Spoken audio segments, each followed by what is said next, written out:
So, welcome to LiberalViewer Sunday Live Clip Roundup. Thanks for joining me. I've got over 30 clips on a bunch of different topics for what I think should be a really good show tonight.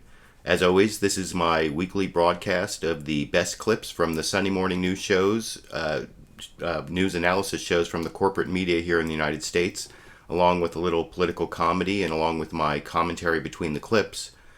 I'll be using clips from the regular Big Five outlets, as always, meaning NBC, ABC, CBS, CNN, and Fox News. Plus, I have some quasi-news clips from last night's Saturday Night Live on NBC and Friday's Real Time with Bill Maher on HBO.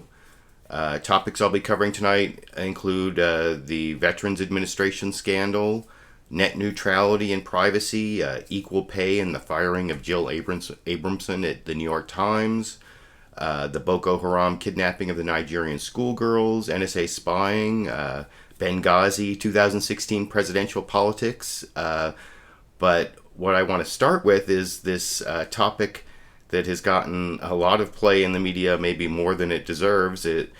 The Karl Rove comments about whether Hillary Clinton may have suffered brain damage, which was actually the leading story on Meet the Press this morning, but it was also the lead story over on Saturday Night Live's Weekend Update, where Cecily Strong led the Weekend Update broadcast with the joke that you can see right here.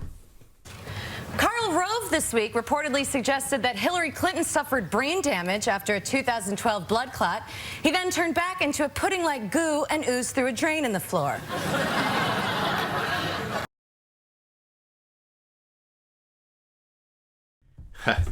So yeah, that is kind of what a lot of people I know think of Karl Rove and his reputation, but he did do a pretty good job of getting this Hillary Clinton story at the top of the news for the last week. And in fact, like I said, it was the leading story on NBC's Meet the Press this morning. I often make fun of Fox News Sunday for the ridiculous stories they put at the top, and I'll talk about that in a minute. But first, here's the introduction to NBC's Meet the Press this morning and see what they thought were the most important stories of the week here. Next on Meet the Press, Republican attempts to take down Hillary Clinton are in full swing after a headline-grabbing attack from Karl Rove. So will Republicans stop at nothing to keep her from running in 2016? I'll be joined by Reince Preibus, the chair of the Republican National Committee, and Claire McCaskill, Democratic senator from Missouri, who has already endorsed Clinton for president. Plus, the high-profile firing that has rekindled the national conversation about women, power, and leadership. As the debate rages over the dismissal of New York Times editor Jill Abramson, we'll ask, are women in powerful positions held to a different standard than men? NBC's Maria Shriver, New York Times Washington bureau chief Carolyn and Carly Fiorina, former CEO of Hewlett-Packard, are here to share their views.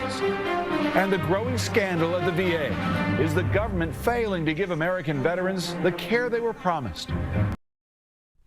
So there you can see Meet the Press. They at least had the VA scandal, which I think is more important than Karl Rove's comments about Hillary's brain damage, and more important than the firing of Jill Abramson at the New York Times. Those are like more media stories, I think. But according to Meet the Press, those were the two top stories, and the VA scandal, which I think is more important than both of them, was like a third story. Although I'll show Fox News had kind of a similar intro where the VA story was the third story.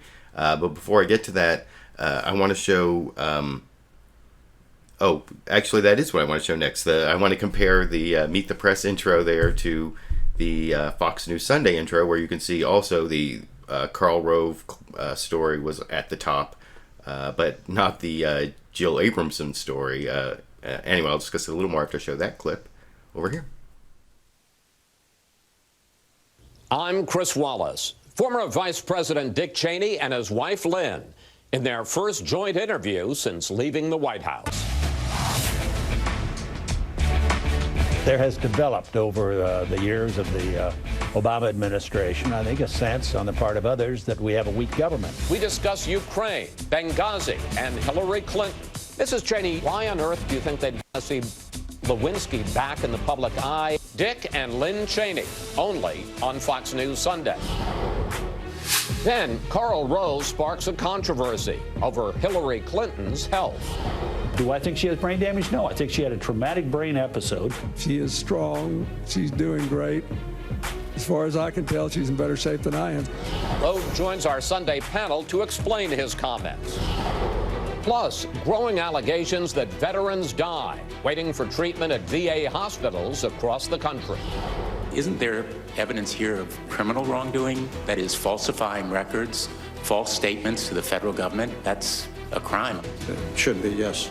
Outrage over a secret waiting list.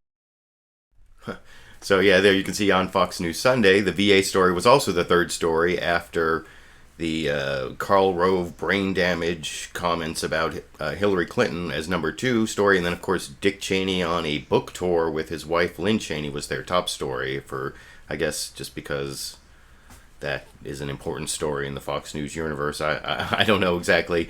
But this story where Karl Rove at some function was said something about how Hillary Clinton was in the hospital for 30 days and was seen wearing glasses that only people who have traumatic brain injuries wear, and it was quoted in the gossip column over in the New York Post, which of course is owned by Rupert Murdoch's News Corp that also owns Fox News.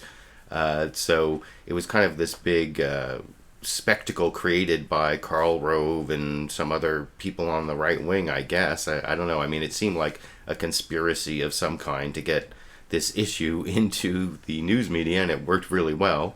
Although I thought Bill Clinton had a pretty good retort to it, which they showed actually on Fox News Sunday. They showed it to Karl Rove, who was one of the guests on in the commentary panel. And so I want to show you this clip from the beginning of that panel where they showed the Bill Clinton defending Hillary Clinton, and then Karl Rove's response over in this clip.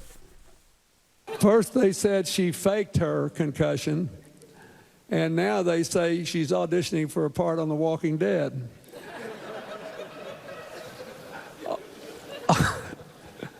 I mean, you know, whatever it takes.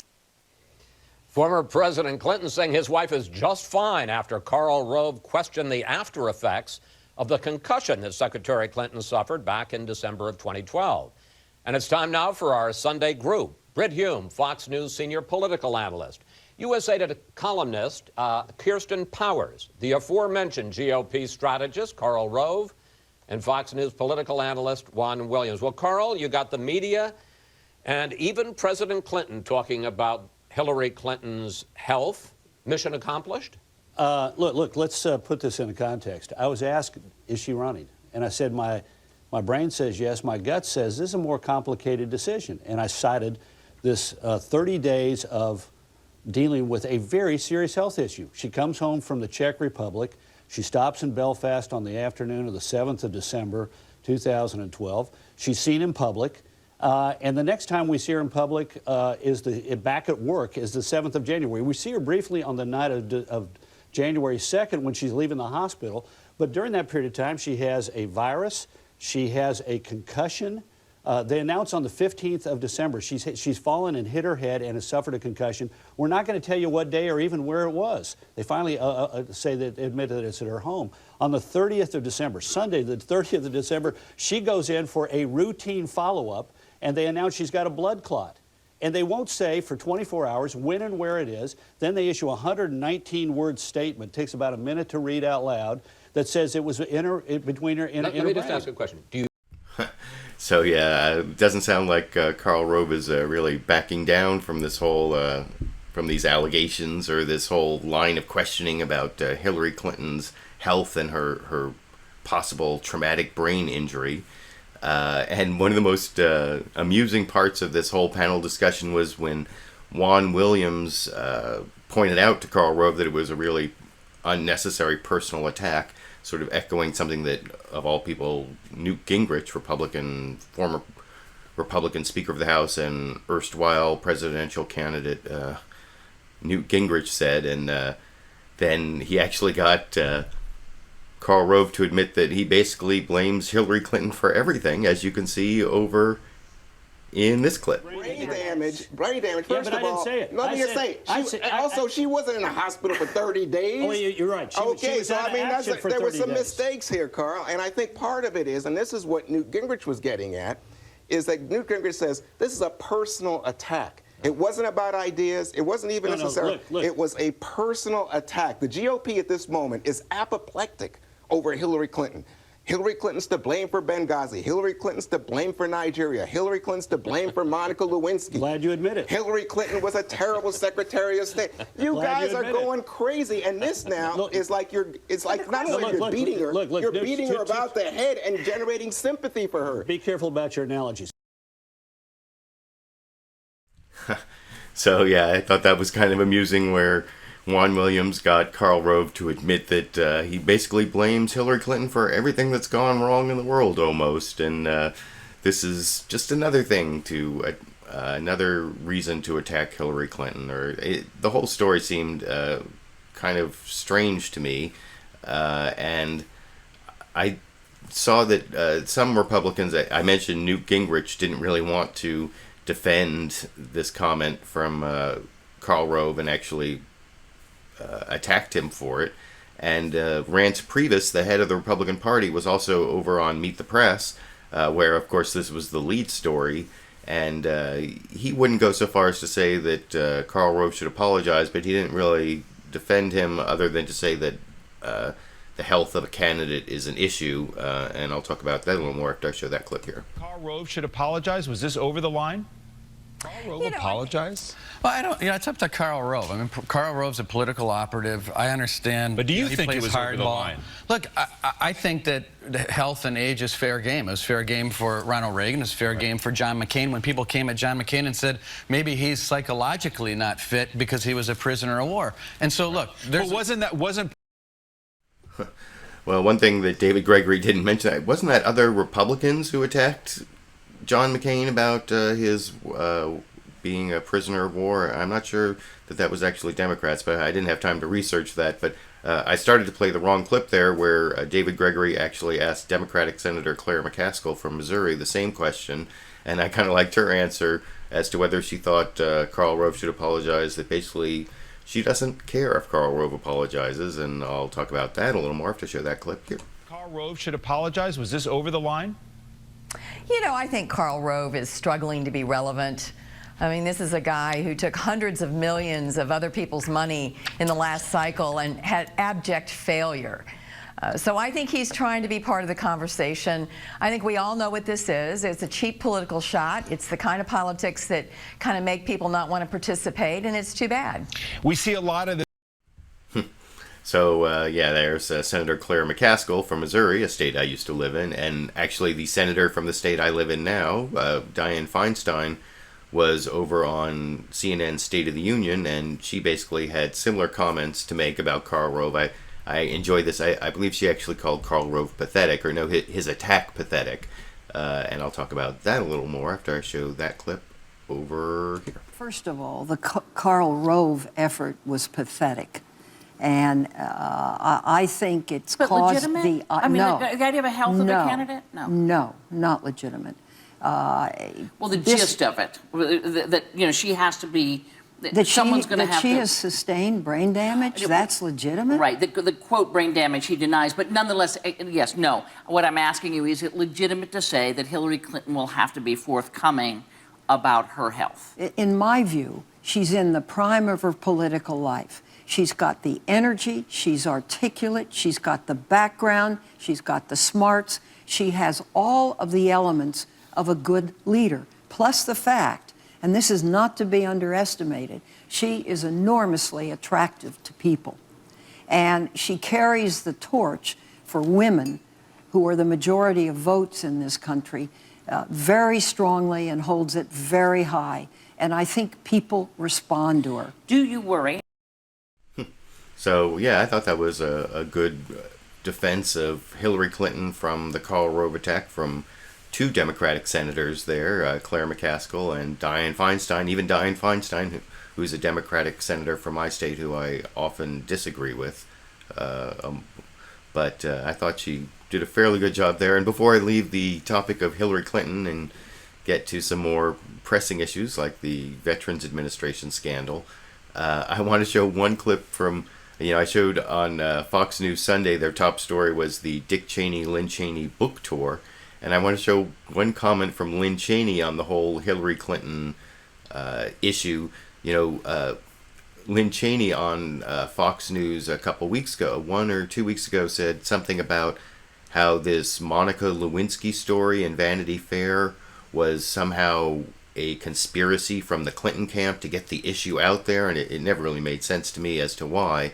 And if you want to see a comedic clip that isn't from Real Time with Bill Maher or Saturday Night Live, but is pretty much as funny, this is Lynne Cheney telling Chris Wallace on Fox News Sunday how she thinks Hillary Clinton should react to what she said about Monica Lewinsky over in this clip. Mrs. Cheney, you said recently that you thought the Clintons must be pleased that Vanity Fair magazine ran an article written by Monica Lewinsky. Why on earth do you think they'd want to see Lewinsky back in the public eye? And do you think that the Lewinsky scandal is a legitimate issue for Hillary Clinton in 2016? Well, I was really paying the Clintons a large compliment. I was saying how clever they are politically, and that it seemed to me if you had something that might come up during the campaign that would be damaging, it was very smart to get it out of the way early. So that's my case, Chris, and I'm staying with it. Okay. Of course, you notice how when Chris Wallace asked the question there, he didn't mention that what Lynne Cheney had said was that the appearance of the article was the result of a request from the Clinton campaign or the Clinton camp, and that it was some sort of big Clinton conspiracy to get it out there. And the whole idea that they wanted it in Vanity Fair because if there's something damaging, you want it out early. Well, that was out really early. It was out in the 90s. I don't know how much earlier they could get it out in the campaign, but anyway, I just wanted to show you that clip.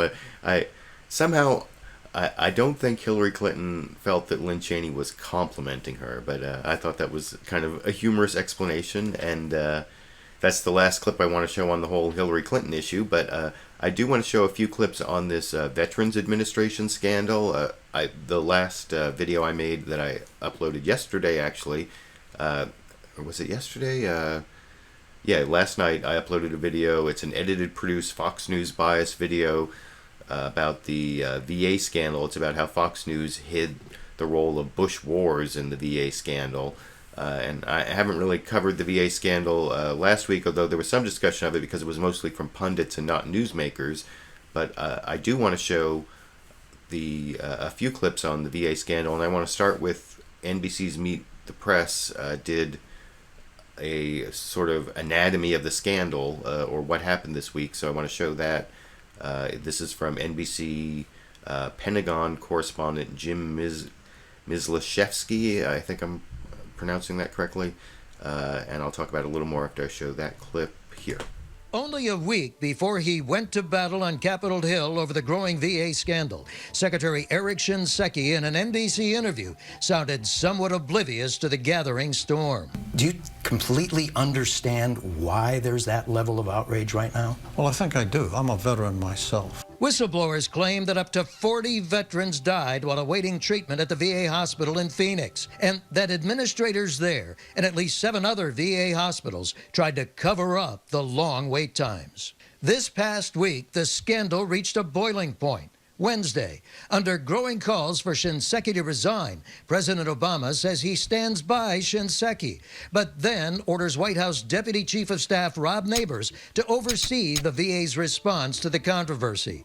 Thursday, Shinseki and his deputy face withering questions at a Senate hearing. Are people, quote unquote, cooking the books? I'm not aware, other than a number of isolated cases. What do you say to those veterans who said today, you of all people have abandoned them? Have you failed these veterans? I took this job not to fail veterans. I came to make things better for them. But they say talk is cheap. Well, talk isn't cheap where I'm concerned. Friday, Undersecretary Rob Petzel resigns. But VA critics call Petzel a scapegoat since he was already due to retire soon. Overall, not a good week for a decorated four-star general, amid serious questions about whether he will survive. So that's kind of the anatomy of what the that's what they call it, the anatomy of the scandal from NBC News, about what happened in the last week. And I also want to show a clip from CBS's Face the Nation, where they had their reporter, Major Garrett, who used to be on Fox News, questioning the White House Chief of Staff, Dennis McDonough, several questions about the Veterans Administration scandal. But I want to show this one clip of Major Garrett basically laying out the substance of the waiting list scandal and whether they should have known about it, and getting the White House Chief of Staff, Dennis McDonough, to respond over in this clip. Fix them and ensure that they don't happen again. Advocates in the veterans community raised red flags, said the system won't be able to handle these people. The 14-day waiting list to get care, to get in, won't be realized. They warned you and others that you were setting unrealistically high expectations. And now we have credible reports mentioned by members of the Senate and reported by this network of shadow lists being put together to create a phony impression of getting people in 14 days, when the reality is they weren't getting in any close to 14 days. So yes, you may have set an accountability standard and a goal, but now you have a bureaucracy that is running amok and creating a fraudulent impression. How can the president be satisfied with that? Where I did not leave you with any impression that the president was satisfied. In fact, the president's demanding that we get to the bottom of the exact allegations that you're talking about as it relates to whether veterans are getting the timely access to care that they have earned, that they deserve. And that's exactly what we're digging into. We've, the president, as soon as these reports surfaced, the president asked that Secretary Shinseki report back to him immediately on the kinds of accountability measures that he has in place and whether he needs additional accountability measures. We've now deployed additional staff over to the Veterans Administration to dig into this, to find out if this is a series of isolated cases or whether this is a systemic issue that we need to address with wholesale reform. We're not going to stop making this better until it in fact is better, because that's exactly what our veterans deserve. And So yeah, there is Dennis McDonough, White House Chief of Staff, giving his response to these allegations that some Veterans Administration hospitals kept secret waiting lists so that they wouldn't have to show in the numbers that they reported up to Washington, D.C., and that eventually got reported to the public as to how long veterans were waiting. And long backlogs for veterans to get care has been a problem that predates the Obama administration, but this latest scandal is a problem. And I wanted to show a couple clips from over on Fox News Sunday where they actually had the doctor whistleblower from Phoenix who kind of started this whole story going. And I want to show this interesting clip where he said he didn't want General Shinseki to resign as head of the Veterans Administration despite all these problems. And, you know, most Republicans and even some Democrats have called for Shinseki to resign. But here is the primary whistleblower that started this whole scandal going, saying he doesn't think that Shinseki should resign for reasons he explains here. Petzel should have been forced out after the debacle with the Legionella in Pittsburgh, and it's a great first step to finally get rid of him, because he's been felt to be the chief cover-up artist at the VA for a very long time. In terms of Secretary Shinseki, this is a guy who certainly at some point in his career knew how to take names, knew how to kick butt when he needed to, and hold people accountable. And that's the guy we need in there, not the guy who is kind of set back and let Dr. Petzel run everything. It was obvious from the hearings that he was blindsided multiple times on multiple issues. I can only imagine what the discussion must have been like after that meeting between him and Dr. Petzel. But I think for right now, if we switch the secretaries, then the focus will get away from fixing the problem to who's the new secretary going to be, and then he'll have a 3 or 6 or a 9-month grace period because he's the new guy. I think our best bet at this point is to keep the secretary on board, but I think that the president needs to keep him on a pretty short leash and be sure that he's doing his job. So yeah, I thought that was a really interesting answer because it sounds like what the Obama administration is doing is kind of what Dr. Sam Foote suggested, because in that anatomy of the scandal I showed from NBC News, they showed that the White House had appointed one of their White House operatives to oversee Shinseki. What was his name? Neighbors. Somebody, Mike Neighbors? I can't remember the first name, but that was in that story.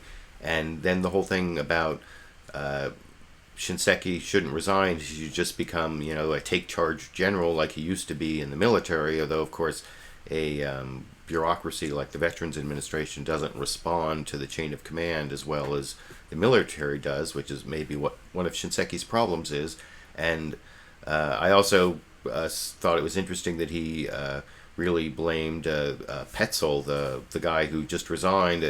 That's been reported in the media as sort of a fake accountability because he was scheduled to retire anyway, and then they announced that his resignation had been accepted. But at least from what that Dr. Sam Foote, who's one of the chief whistleblowers, said, it sounds like he's really the chief cover-up artist, the guy who was really most responsible for the scandal. So maybe his resignation is a good thing. So I wanted to show that clip, and I want to show one more clip from that Dr. Sam Foote, who had kind of an interesting software solution to the whole problem, a way to get the problem solved kind of quickly. And I want to show that clip also from Fox News Sunday over here. What would be very good is if Deborah Draper and the Journal Accountability Office could work with a private company like, say, SurveyMonkey and survey the primary care providers, nurses, doctors, and the clerks at various VA hospitals and collect the data on what they think the real waiting times are, and then give a 1-week amnesty period to the directors to report their real waiting times. And if they find a significant mismatch between what the directors report and what the staff is reporting, they need to go out there and audit them. And if they're fudging the books at that point, just fire them and prosecute them to the maximum extent allowed by the law. So you're... So yeah, I thought that was an interesting answer, and he went on to reiterate the whole SurveyMonkey idea that it's a sort of technological software solution. And I've used SurveyMonkey, and as I've been a user of SurveyMonkey, I've taken surveys, and he actually ran a survey for a purpose on this nonprofit, the ACLU that I'm involved in. And I think SurveyMonkey is a good way to get information, and that idea that might cut through this a lot faster than some of the things that they're talking about on Capitol Hill, some long 6-month investigation. So I wanted to play that clip, and I thought that might be something that would actually work, which isn't something you see a lot of on the Sunday morning shows, like a real good solution, and certainly something valuable coming out of Fox News Sunday. That's worth reporting on. But I also want to show how Fox News Sunday reported on the firing of Jill Abramson over at the New York Times. I showed that was one of the top 2 stories on Meet the Press, and of course, when a liberal media institution is getting bad press, Fox News isn't going to pass up that opportunity. So over on Fox News Sunday, after they did their report on the VA scandal, this is how they started their transition to their next story over here. When we come back, the New York Times fires its top editor, Jill Abramson. With questions about sexism and equal pay, our panel discusses whether the Times is waging its own war on women. So yeah, I thought that was kind of amusing that Fox News interpreted the whole story as the liberal New York Times is waging its own war on women that undercuts all the reporting they've done on the Republican war on women. So that was their spin on the whole story. But actually, as to whether this whole issue involves sexism, I don't think anyone really knows the facts, and maybe they'll come out if there's some lawsuit. And there's a clip I didn't show from Kirsten Powers on Fox News Sunday in the pundit section later, where she talked about there being a lot of evidence that Jill Abramson was paid less for doing the same work in multiple jobs when she worked for the New York Times, and There's the whole thing about her being a brusque and bossy, and but I want to show one clip from the Washington bureau chief of the New York Times was over on Meet the Press. Her name is Carolyn. Let me make sure I get missing her. Oh, Carolyn Ryan, and she talked about how people actually kind of project their own preconceived notions onto this Jill Abramson story in a way that may not be accurate. And I'll talk about that a little more after I show the clip here. In terms of the culture, the one thing that I worry a little bit about is it feels like there's all this legitimate pent-up frustration among women about broader sexism issues, and I worry a little bit with this story that it's essentially become a caricature. So you have Jill Abramson, who's an extraordinary journalistic thinker and one of the best brains of her generation, formidable intellect, and now she's being caricatured as a victim. And the New York Times, which is essentially in its major news departments being run by women day to day, is being caricatured as a bastion of sexism, which isn't true and hasn't been my experience there. So I just worry that there's a way that much of the frustration gets transferred onto the story that isn't accurate. So yeah, there's been a lot of talk about this Jill Abramson firing, like I said, in the media, because it's a media story and the media loves to talk about stories in the media, and the New York Times is one of the biggest media outlets in the world. So when something happens there that touches on these kind of issues, it gets a lot of coverage. And I just want to show one more clip. Maria Shriver was also on NBC, and since this is a woman's issue, she talked about it, and she talked about the whole equal pay issue, where they talk about women making some percentage of what men make, and some of that is actually due to women getting paid less, and some is due to other factors. There's some problems with the math, but I didn't like necessarily the way that Maria Shriver talked about it, but I thought it was worth showing. I thought people might take issue with the comparison she made with equal pay issues to a more scientifically rigorous issue that I'll talk about a little more after I show that final equal pay clip here. Absolutely. I think this is a teachable moment. We don't know the facts of Jill Abramson's situation, but pay discrimination, pay inequity does exist. It's like global warming. Only a fringe few deny its existence. And it particularly affects women in low-income jobs, women of color, 57%, 57 cents on the dollar. It's one of the reasons 1 in 3 women in this country, working women, are on the brink of poverty. Things can change that. Passage of the Paycheck Fairness Act can change that.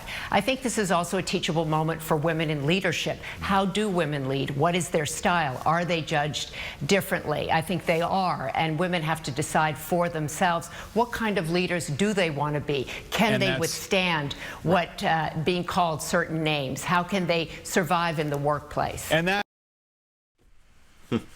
So I thought that was an interesting comment. I agree with some of the last parts there. She was saying about how women do face sexism in the workplace, and I have some YouTube friends who are very anti-feminist, and I think go way too far in discounting the amount of sexism that exists in our society, which I think does exist, maybe not to the extent that some radical feminists believe, but I don't think that the fact that there are some unreasonable radical feminists is a reason to dismiss all of feminism, and I would actually call myself a feminist, although that maybe lose me subscribers right now as people are unsubscribing from my channel, but whatever. If you want to unsubscribe from my channel for not agreeing with my beliefs, that's kind of silly, but go ahead and do that.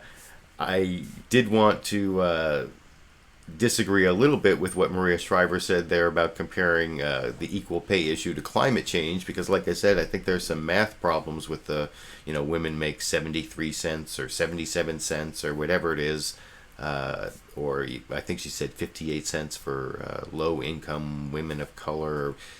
Like I said, some of those studies aren't really comparing apples to apples and oranges to oranges or whatever. It's not women doing the exact same job but getting paid less, although I do think there is some of that, and there may be in the Jill Abramson case. But so I think there are some math problems with some of the equal pay studies that people tout, and so it's not really a good idea to compare it to climate change, which I think is much more mathematically and scientifically rigorous. And as long as we're talking about climate change, I want to show a clip, one of a couple clips I'm going to show, I think, from California Governor Jerry Brown, who was on a couple different shows talking about climate change in the context of these big fires we've been having in California. There's this huge fire in San Diego. I don't know if you saw any of the pictures. There was actually like a fire tornado, which is a little bit scary. And I also been watching, I think on Friday, I'm not going to show clips from this, the HBO show Vice, and Vice is also an online show, had a story about how the fire season has expanded, so there isn't a fire season anymore. It's just like year-round fire time in California, and we've had 3 years of drought, and the worst drought ever this year. And anyway, I want to show first a clip of Jerry Brown talking about Republican climate change deniers in the context of California's drought over in this clip. And how do you adapt to that? You say that climate change definitely is at the heart of at least a big part of this. You know, there's a lot of skepticism, particularly among Republicans in Washington, about that. How do you build the consensus to adapt?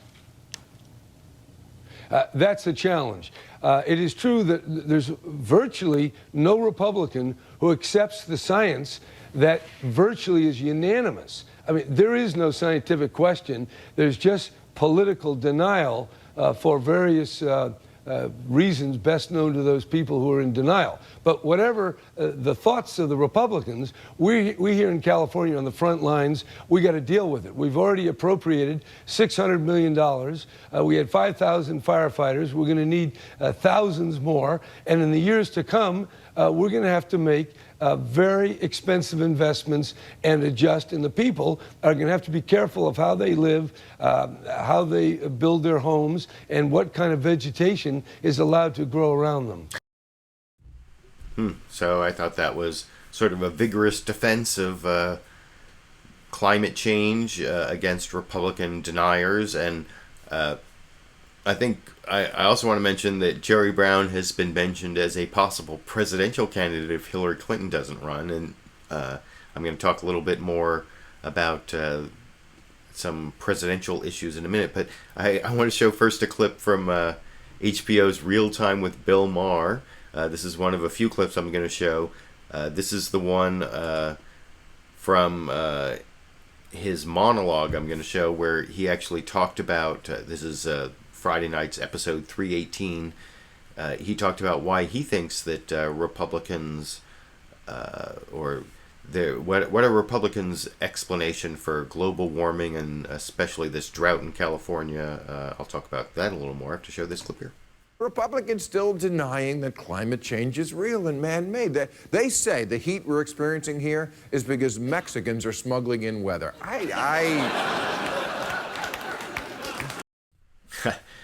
I guess that kind of makes sense, the way the Republican policies are formulated, especially the way they have failed to pass comprehensive immigration reform in the House of Representatives. And I'm actually going to get to that a little bit later, briefly. But I want to get back to Jerry Brown and California's fires being related to climate change. I want to show one more clip from him over on CNN's State of the Union where Candy Crowley actually cross-examined him on the issue a little bit, saying, are you really blaming climate change when you're really to blame for not fighting the fires well enough? And I'll show Jerry Brown's answer to that question over here. He said, weather does not cause fires. Weather just causes a fire to burn. It's the people that have the role of actually preventing that fire. So moving forward, and aside from sort of long-term climate change policies, what now, looking at what's been a pretty horrific year, should Californians do? Well, not do anything stupid, of course. Avoiding using, well, first of all, throwing cigarette butts around or dangerous campfires. That has to be controlled and in many places shouldn't occur at all. but even driving, using different kind of equipment or driving tractors or certain vehicles can cause sparks. The sparks can cause fires. And then, of course, we have lightning. And there's just a series of forces of which human beings are certainly a major component. But all this means we have to be readier. We have to take brush out from around buildings and homes and have to have the equipment, the planes, the vehicles, the fire troops to be able to handle this thing. So look, nature is powerful, more powerful than human beings for sure. And we have to just watch and prepare and then act with coherence and leadership when the fires start. So I thought that was a reasonable answer from Jerry Brown. And I don't know if he's running for president if Hillary Clinton doesn't run. I remember when he ran in the 90s for president against a previous Clinton and held on till almost the convention. But he could be running for vice president too, I suppose. I mean, he has done a fairly good job in California of, even though California has a almost veto-proof Democratic majority for most of his tenure, he hasn't really gone overboard in the Democratic direction. I think he's been kind of a centrist and could be used. You know, that's what you want from a vice presidential candidate usually, and maybe he could. I mean, California's pretty much in the Democrats' column. And speaking of presidential politics, before I leave the 2016 presidential campaign issue, I want to show a quick clip from Face the Nation. Bob Shriver is showing a clip of himself talking to New Jersey Governor Christie, who seemed very interested in a presidential run, although he hasn't made his final decision, as you can see from Bob Shriver's question to him earlier this week that he showed this morning on Face the Nation here. Are you still thinking about running for president, and when will you make a decision on that? Yes, and later. Later. So yeah, yes, and later. And that's more than you get from most people who are running for president as to whether they're running for president to actually say yes, he's thinking about it. They often won't even go that far, but he obviously isn't going to say that he's running anytime in the near future. Why would he? It's not necessary. Although I think the resurgence of Benghazi as an issue is kind of an indication of Republicans revving up not just for 2016 but for 2014, the congressional elections that are coming up in November. And I want to show a couple quick clips from HBO's Real Time with Bill Maher. Bill Maher actually had his final new rule on Friday was about the Benghazi scandal mostly. And first, I want to show his clip where he talked about how most people just don't understand the Benghazi scandal. I'll talk about that a little more after I show it here. Now, even casual news viewers have probably noticed a resurgence in the Benghazi obsession lately from the right, and that can mean only one thing. Obamacare is working. Logic, however, not so much. Because if you ask them to explain what the Benghazi crime is, they still can't. It's just some blather about, don't you see? If it was terrorists instead of what he said, act of terror, then Obama is weak and Mitt Romney gets to be retroactive president.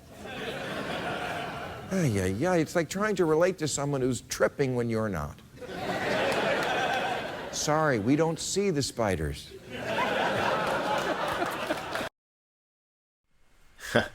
Yeah, I thought that was kind of amusing, and I also wanted to show the comment he made about the Fox News coverage and Fox News coverage of Benghazi and how it means Fox News isn't really the History Channel, but something similar, as you can see over in this clip. And Fox News, otherwise known as the Alternative History Channel,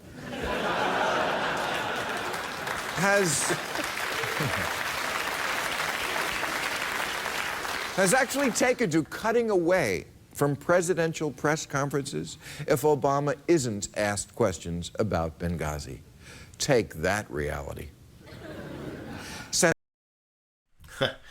So yeah, I think the alternative history channel, Fox News, is trying to fight reality with Benghazi. And I also like, in the previous clip I showed, Bill Maher's point about how the resurgence of Benghazi may be related to the decreasing number of problems with Obamacare, or I don't know how people think about that. They say that there may be going to be some rate increases right before the November election, and that Republicans will use that to revive the Obamacare issue. But a lot of things are actually going pretty well with Obamacare, which is why you're hearing more about Benghazi. I think that may be true.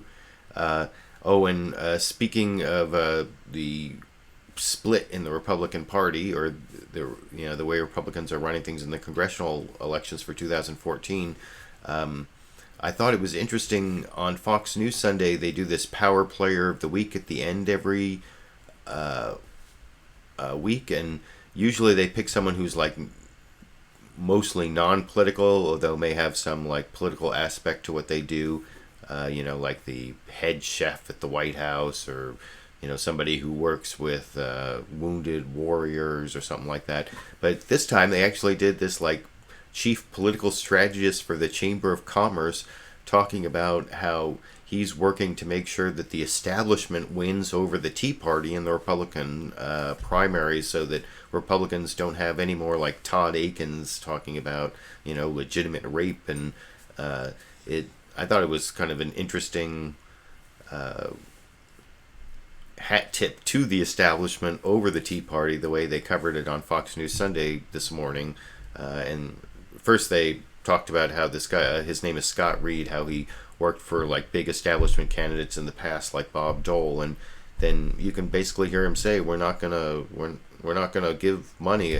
The U.S. Chamber of Commerce represents like big business in the United States, and they have a lot of money to give to candidates, and they're not going to support people who say stupid things this time around, because they want to win instead of lose, I guess. And I'll show that clip here. Scott Reed was executive director of the GOP in 1994, when it won control of both the House and Senate for the first time in 40 years.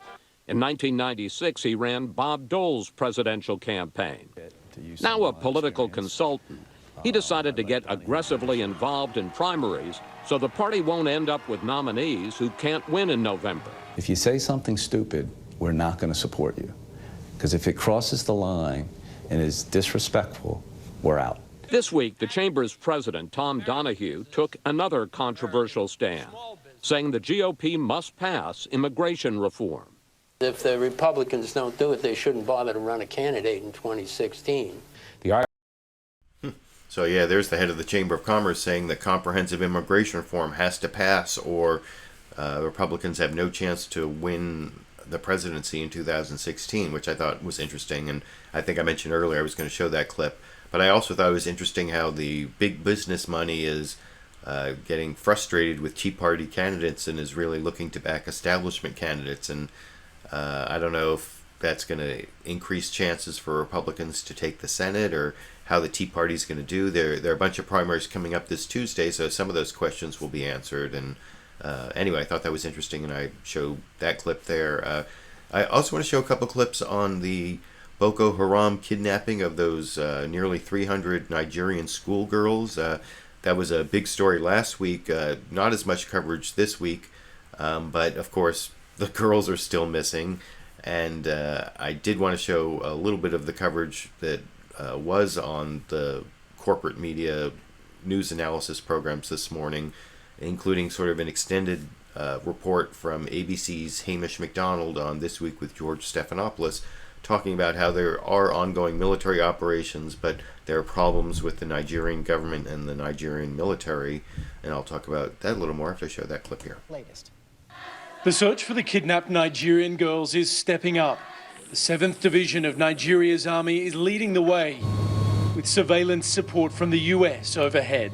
They're scouring the Sambisa forest and the Gwoza area, where they believe smaller groups of girls are held, some possibly in caves.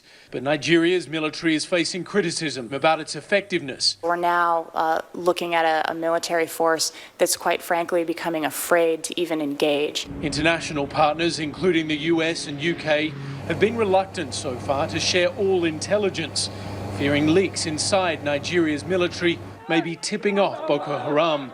The military is defending its deployment and its resourcing. Nobody ever has enough. I think we're trying our best and we're improving regularly. The Nigerian president promised to visit Chibok, where the girls were taken, but changed plans at the last minute, citing security fears.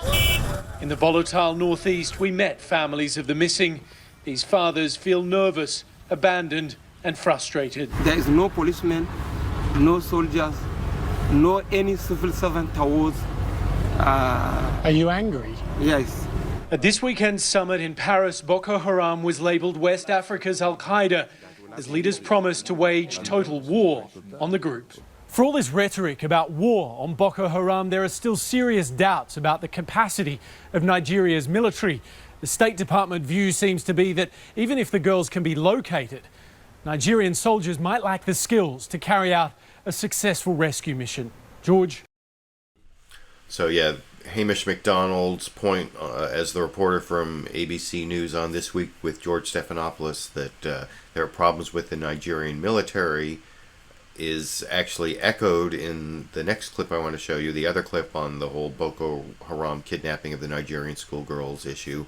This is from Senator Dianne Feinstein over on CNN State of the Union, where she basically tells Candy Crowley the same thing, that there are problems with the Nigerian military, although she also says there may be some special forces things going on and some help coming from the United States, but they don't even want to tell the Nigerian military some of the things that are going on because of, was it Dianne Feinstein or did Hamish MacDonald just say that they think that Boko Haram has informants? And anyway, I'll talk about that a little more after I show that clip from Dianne Feinstein on CNN's State of the Union with Candy Crowley here. That you can tell us about what happened here. Well, we're using all our technical means. We're working with other nations. As you know, France has become very active. All of that is good. I don't think there's any precise information at this time. I think there are real problems with the Nigerian government and the Nigerian military because there was notice that this was going to happen. The military did nothing. Boko Haram has burned down 200 girls' schools. The government has done nothing. So if you do nothing in the face of terror, it does one thing. It brings on more terror.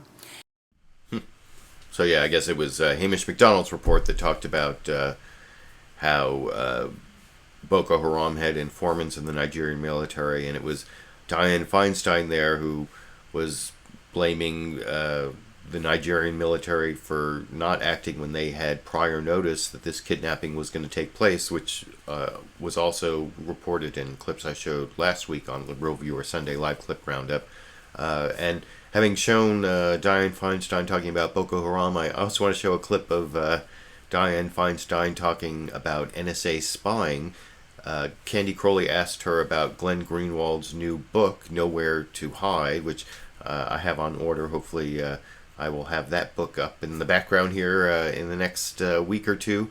And I'm actually going to have a couple clips of Glenn Greenwald in a minute. But first, here's Dianne Feinstein responding to a report in the book that the NSA stopped computer parts that were going in the mail, and put tracking devices in them, and then put them back in the packages and sent them on their way. And I think Dianne Feinstein is, and this, I mentioned earlier that even though she's a Democratic senator from my state, there are things she says that I don't really like, and her reaction to a lot of NSA spying stories has left me not very happy with her as my senator. And here's one where she hasn't really heard of this Glenn Greenwald story, and it doesn't sound familiar to her, but as you'll see, her answer is basically 9/11 and be very afraid of terrorism. That's the answer, and I'll talk about that a little more after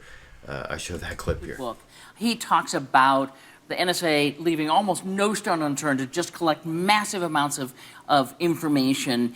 And one of the things he talked about was a plan that intercepts computer equipment and retrofitting it with spyware at ports that are headed out of the U.S.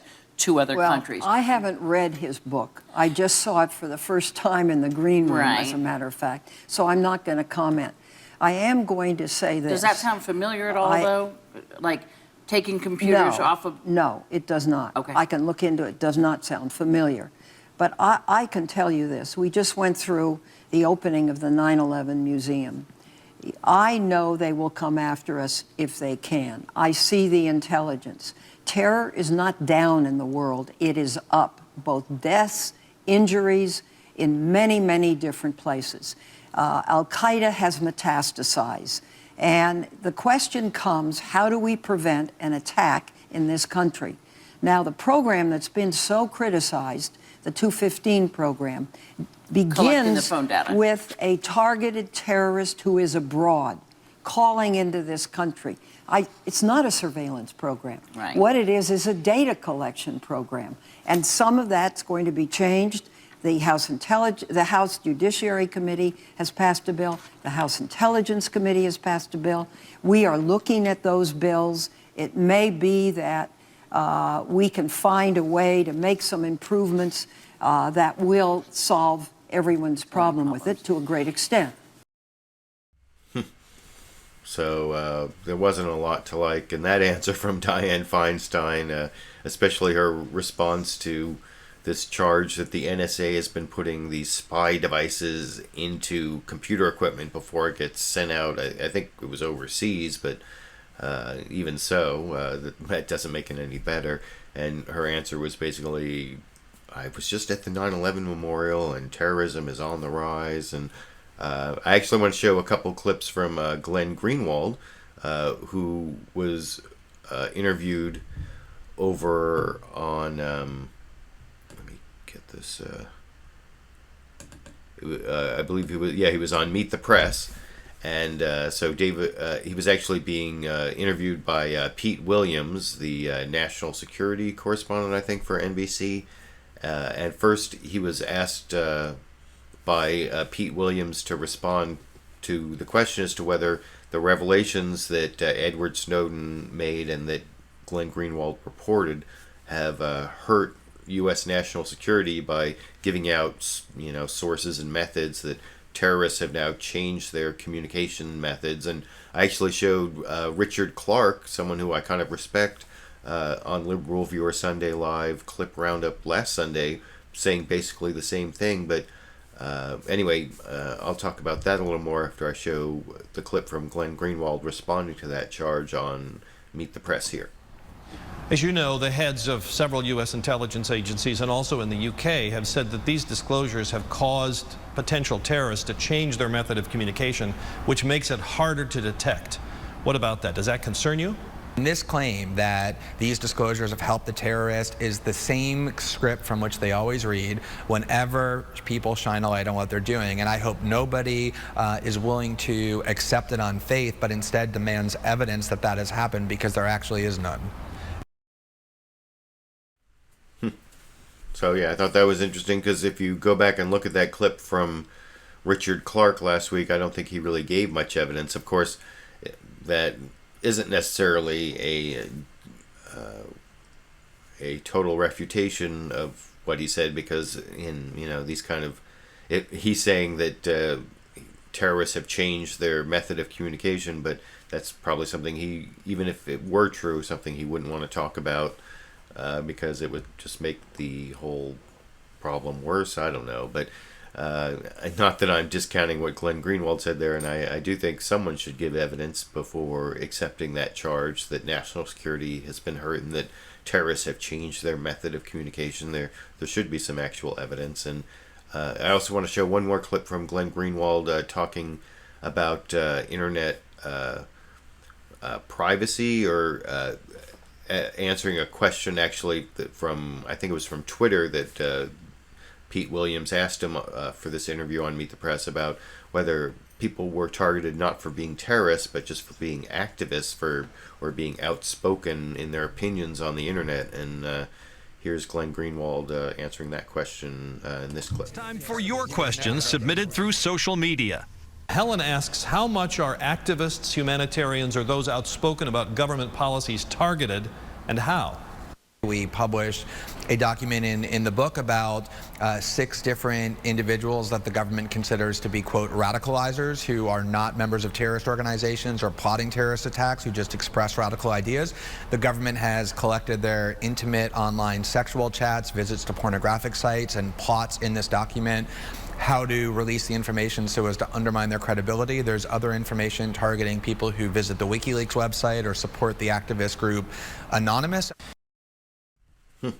So that's kind of a scary answer, and I wasn't aware of all the specifics of what he was talking about there. So although I'm looking forward to reading his book, like I said, I have it on order, and I have a couple books I'm trying to... I actually haven't read this book yet either, but I'll be... As soon as I finish the Loudest Voice in the Room book about Roger Ailes, which I'm about halfway through, then I'll start reading this book, and maybe I'll take this book down and replace it with that Glenn Greenwald book, and that'll be the book I read next. And maybe even a book review, who knows. But as long as we're on the subject of the internet, I want to show one brief clip on net neutrality. There was a big meeting of the FCC, the Federal Communications Commission, this last week, and there may be a big decision about net neutrality coming down this summer, but of course that really wasn't covered on any of the networks. The corporate media on the Sunday morning news analysis shows this morning. I mean, it was covered other places, of course. The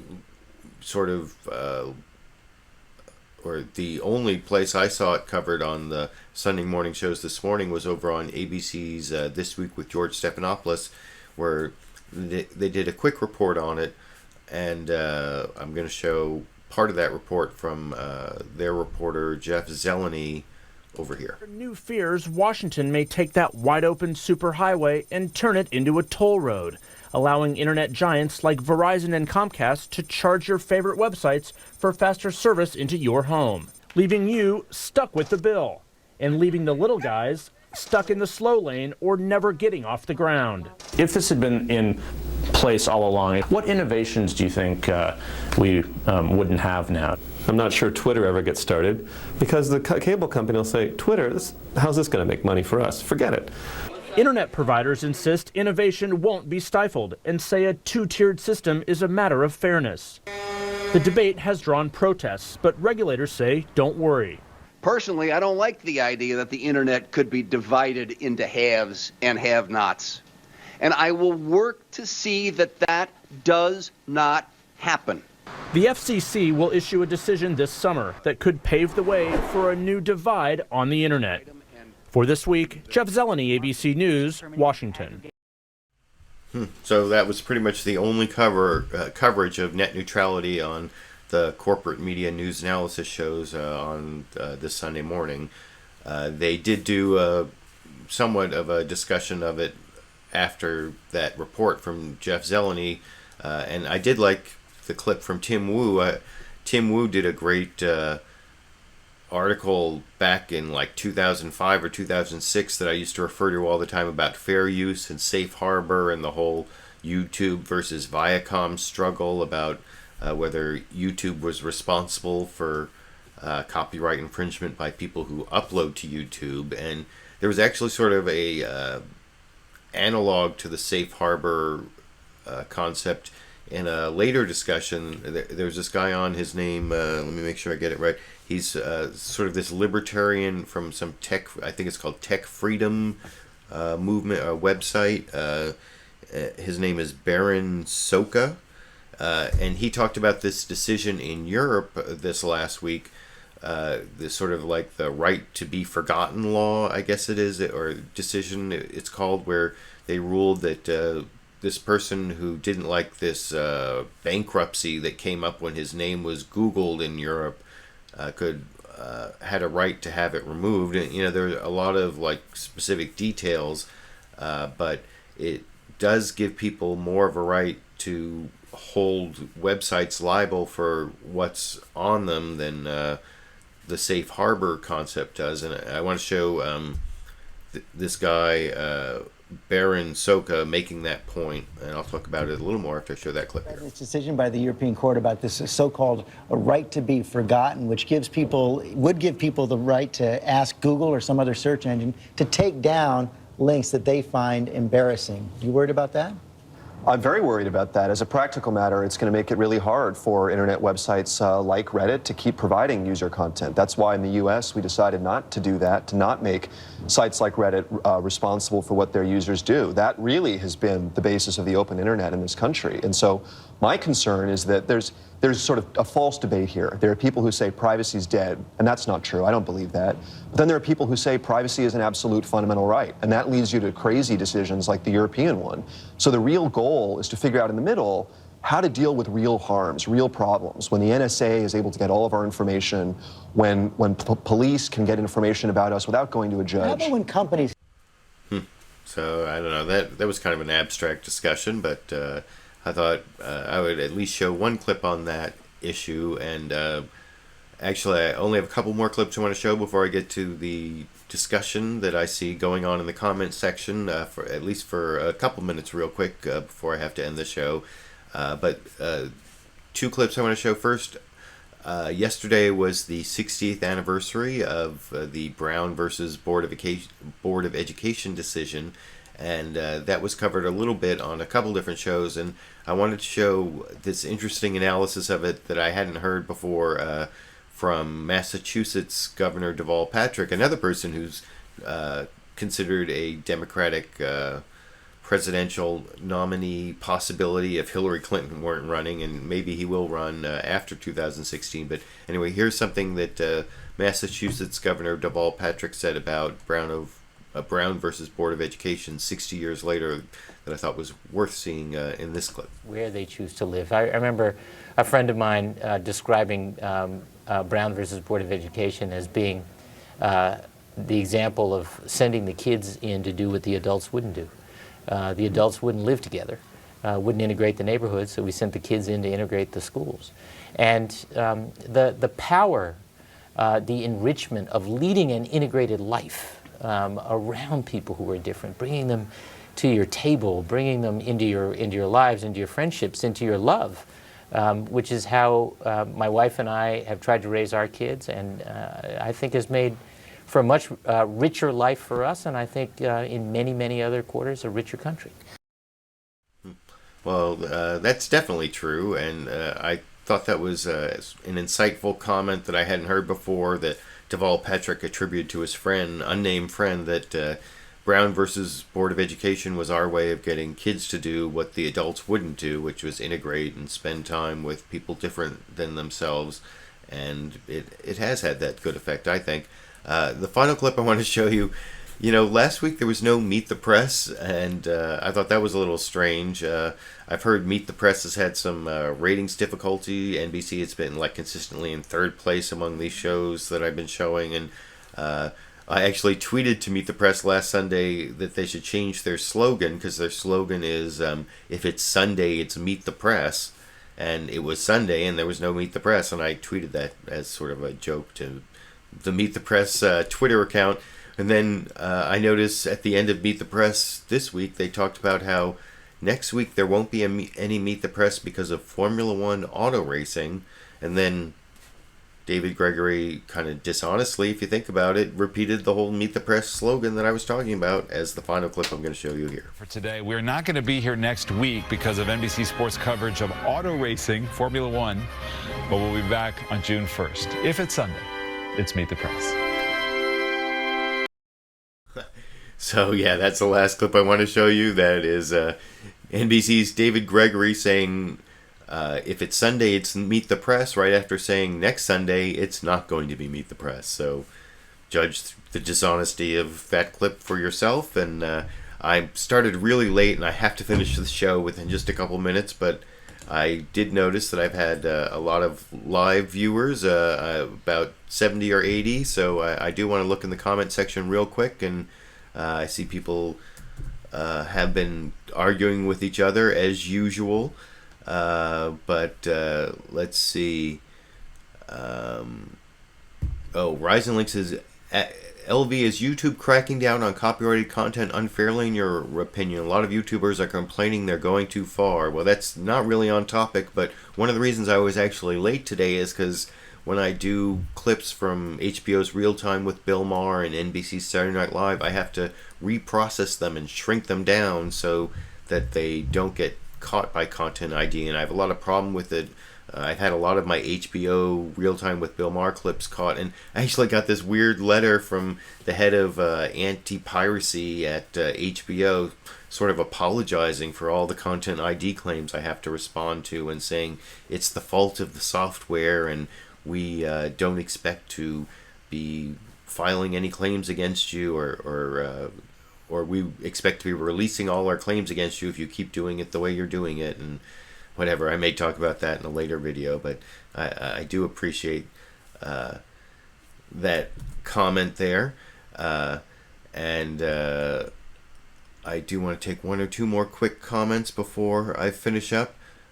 Oh, and NO8549 says, and making it a data collection program makes it okay. That must be talking about Dianne Feinstein's comment on NSA spying and bulk phone record collection, that it's not a surveillance program, it's a data collection program, which is kind of weird because you're collecting data on what people do with their phones, and that seems to me to be the definition of surveillance. So I don't think data collection is better than surveillance, but I don't see how data collection is really different than surveillance. Data collection is just a more general term, and surveillance is a type of data collection, and including the bulk phone record collection program is surveillance and data collection. So like I said, I thought that whole Dianne Feinstein NSA spying clip contained a lot of questionable opinions that make me embarrassed to have Dianne Feinstein as the Democratic senator from my state. But